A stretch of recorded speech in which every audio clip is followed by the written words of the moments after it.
प्रभु श्री चरणों में कोटि कोटि प्रणाम करती हूँ। आप सभी को प्रणाम, जय गुरु। उम्मीद है कि आप सभी अपने अपने जीवन में सुखी हैं, स्वस्थ हैं, प्रसन्न हैं और आनंदित हैं। आज ठाकुर जी की एक बहुत सुंदर वाणी आप सभी के सम्मुख में लेके आई हूँ। ठाकुर जी की ये वाणी मुझे बहुत अच्छी लगती है और मैं भी पालन करने की पूरी तन मन से कोशिश भी करती हूँ।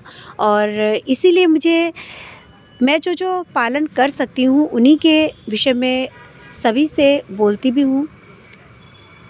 इस विषय में एक बात मैं कहना चाहती हूँ। एक बार स्वामी विवेकानंद के पास एक माँ अपने बच्चे को लेके गई और उन्होंने उनसे उस बच्चे के लिए शिकायत भी की कि स्वामी जी, आप मेरे बच्चे को बोल दीजिए, वो बहुत मीठा खाता है, उसको बोल दीजिए कि वो इतना मीठा ना खाए या मीठा खाना बंद कर दें।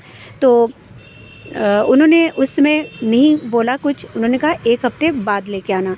तो फिर इसके बाद वो माँ 1 हफ़्ते बाद उनको लेके जाती हैं, अपने बच्चे को लेके जाती हैं स्वामी जी के पास। फिर स्वामी जी तब बोलते हैं कि बेटा मीठा मत खाना। तो उनकी माँ ने कुछ सोचा, फिर उनके पास गई, फिर उनसे कहा कि अच्छा स्वामी जी, आपसे मैं एक बात पूछना चाहती हूँ कि आप मुझे बताएंगे कि उस दिन 1 हफ़्ते पहले जब मैं अपने बच्चे को आपके पास लेके आई थी, उसकी शिकायत आपके पास मैं कर रही थी, तो आपने तब उसको मना क्यों नहीं किया मीठा खाने के लिए? इतनी सी बात आपको कहनी थी, तो आपने उसको तब क्यों नहीं मना किया था? तो जानते हैं स्वामी जी ने उनको क्या कहा?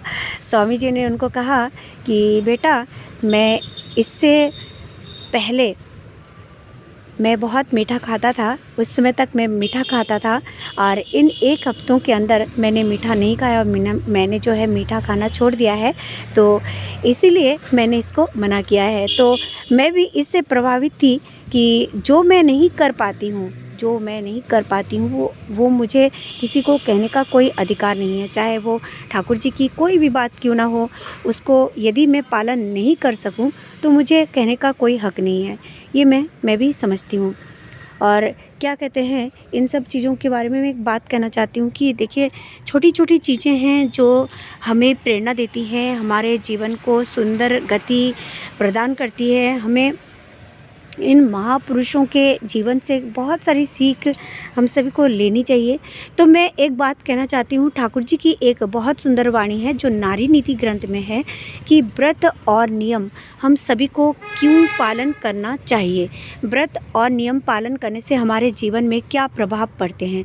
तो इस विषय में ठाकुर जी ने ही कही है कि व्रत और नियम ऐसे होते हैं जो हमारे जीवन को खुशहाली प्रदान करते हैं, जीवन को ऊंचा उठाने के लिए मदद करते हैं और जीवन को उन्नति की ओर अग्रसर करते हैं। इसीलिए व्रत और नियम हमारे जीवन में पालना ज़रूरी है।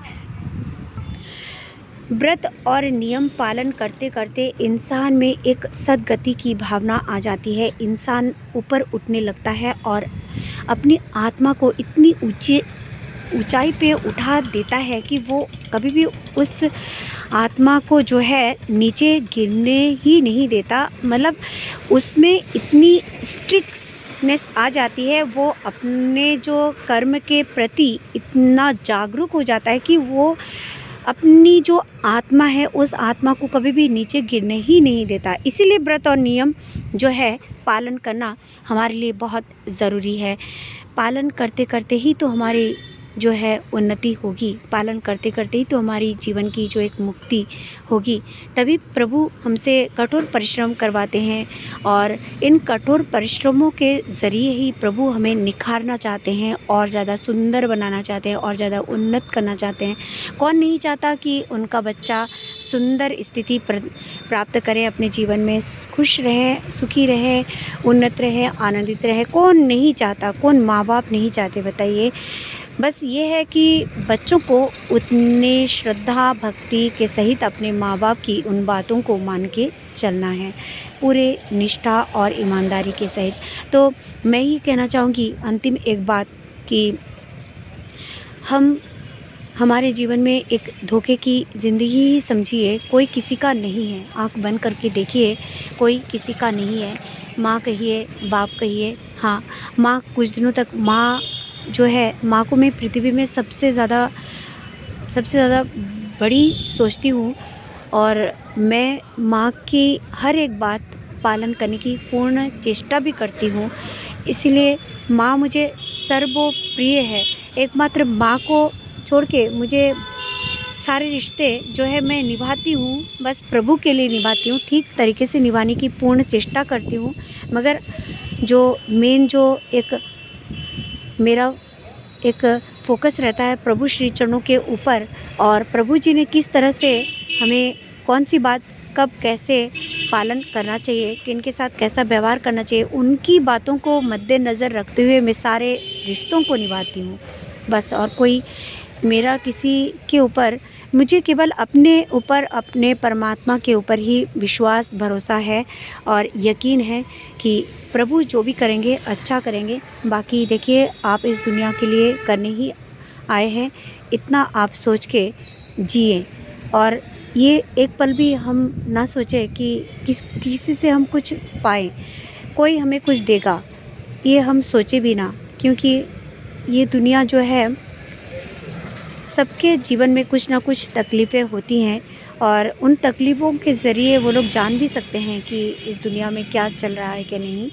परंतु हम लोग बहुत लकी हैं कि हम लोग परमेश्वर के जो है बच्चे हैं और उनके मुताबिक हम चलते हैं, सबको लेके चलते हैं, सबको प्रेम करते हैं, सबकी जो है भावनाओं को महत्व देके चलते हैं, भले हमारी भावनाओं को कोई महत्व दे या ना दे।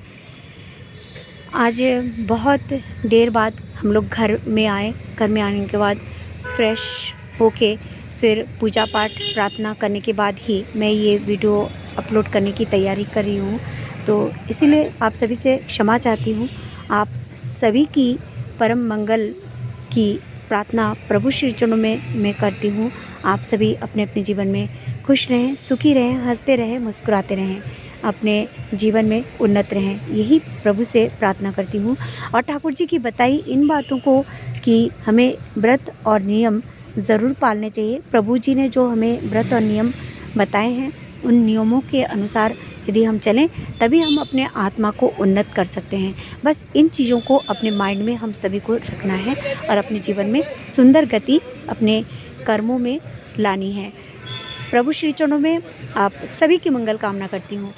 जय गुरु, वंदे पुरुषोत्तमम।